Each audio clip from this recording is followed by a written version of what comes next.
here with the 140. Seems like here lately, every time I touch something, it goes wrong. This thing has been having a fit with this starter ever since the fall. And let's see if it'll do it. I'll leave the key. All right, that's the starter. So I took the starter off the other day because it locked up, and I looked at the flywheel. The flywheel's got a couple of bad, not real bad places in it, but today when you crank it up, that Bendix is sticking. You can hear the spring stick.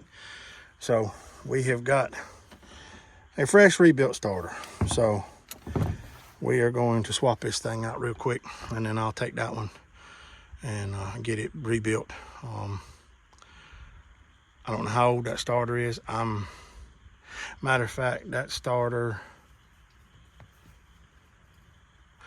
yeah, that starter was on this tractor when we bought it. It just didn't have the ring on it, and it didn't have a switch on it, the push-pull switch. It didn't have that on it. So the only way to get it crunked whenever we got it is you just had to touch the hot battery wire to that stud on the top of the starter there. So yeah, it was a little sketchy. So, but yeah, we'll get a little video of changing this starter out. It's a pretty simple job. You just take those two screws, two bolts out, 3/4 inch wrench, and I think it's 5/8 or 11/16 on the nut on the top up here. I think it's 5/8. So let me get some tools together and get the camera set up, and we'll get a little video real quick. So y'all stay tuned. All right, everybody. So we got our wrenches together. This is 5/8.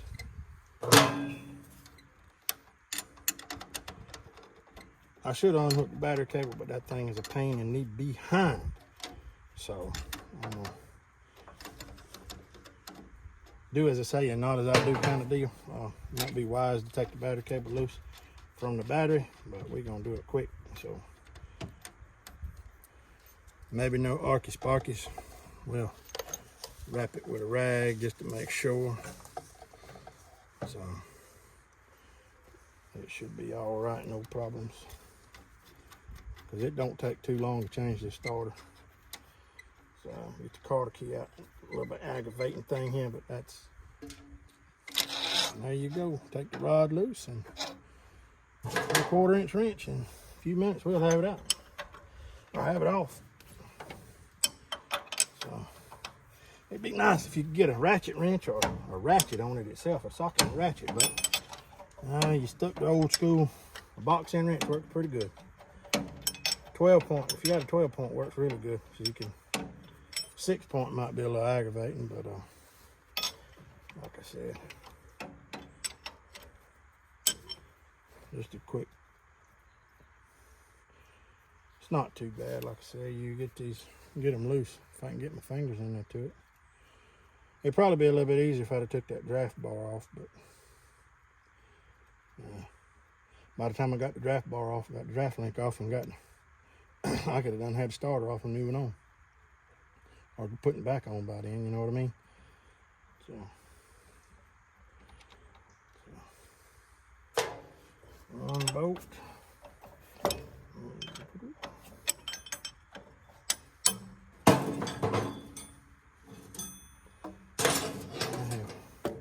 I have been through a bunch of these starters, changing them this and that and back and forth.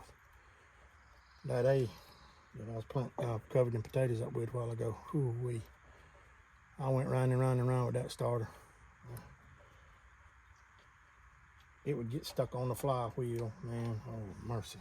So, and voila. There it is.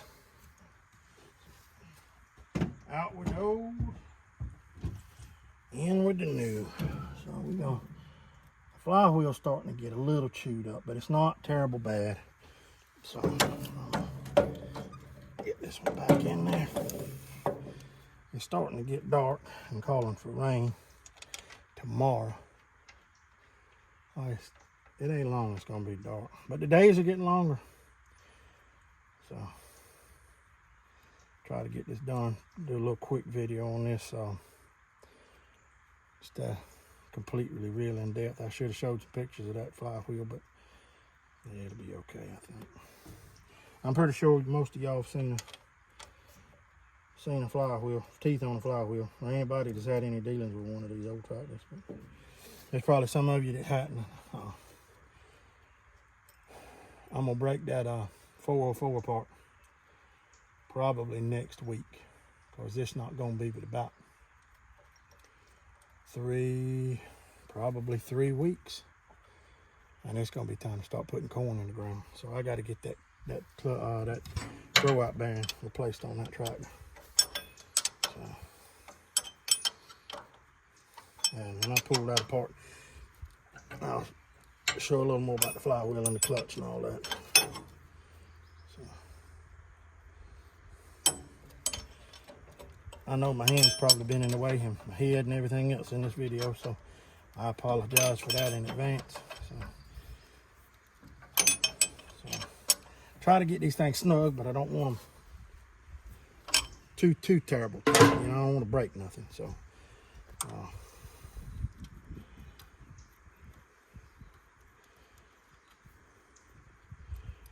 pull that off. Look at that drop lock washer for sure. Yep. So there's that. We'll unwrap our cable. Haven't seen too many sparks fly, so we good. Well, I'll tell you what, let me retape that thing. It looks kind of rough.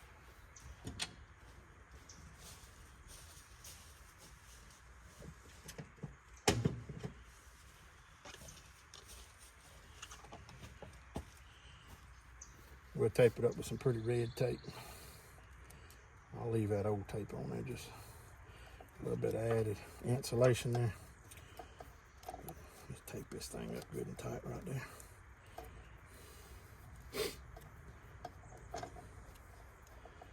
We actually having some really nice weather. I'm talking about it's like 73 degrees today. It's been overcast and windy, but temperature-wise, man, you can't ask for no better. So, put a little bit of red tape on here and make it look good. Bright and shiny red tape. So, there's that. And stick that back on here.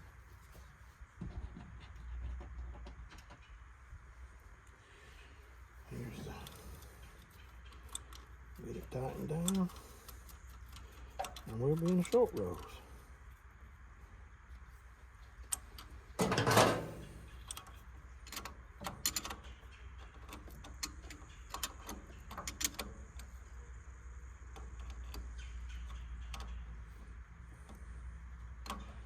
This is always the tricky part, trying to tighten this thing down without touching something. I try to keep my finger in. There's insulation between most everything that'll short it out when it's hot like that, but just get it good and snug, but don't over tighten where you wring something off, because I'll tell you, my daddy and my son and myself included are bad about over tightening something. So give me a little tab around. Let me set these wrenches over here.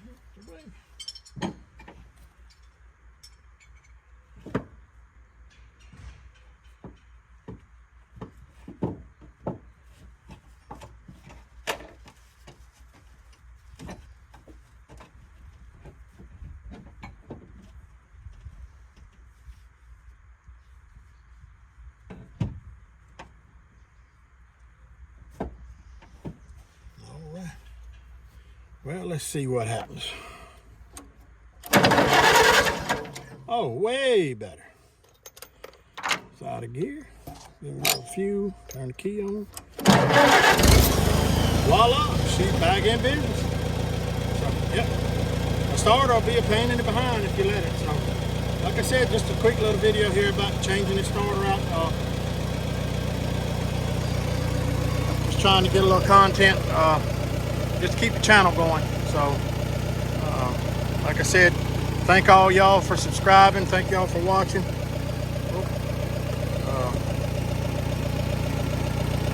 Like I said, just a quick little video here it is. So, I'm gonna go get this tractor put up in the barn, and put the potato plow up, and we'll catch y'all on the next one. So again, thank y'all for watching, and hope y'all like it. We'll catch you later.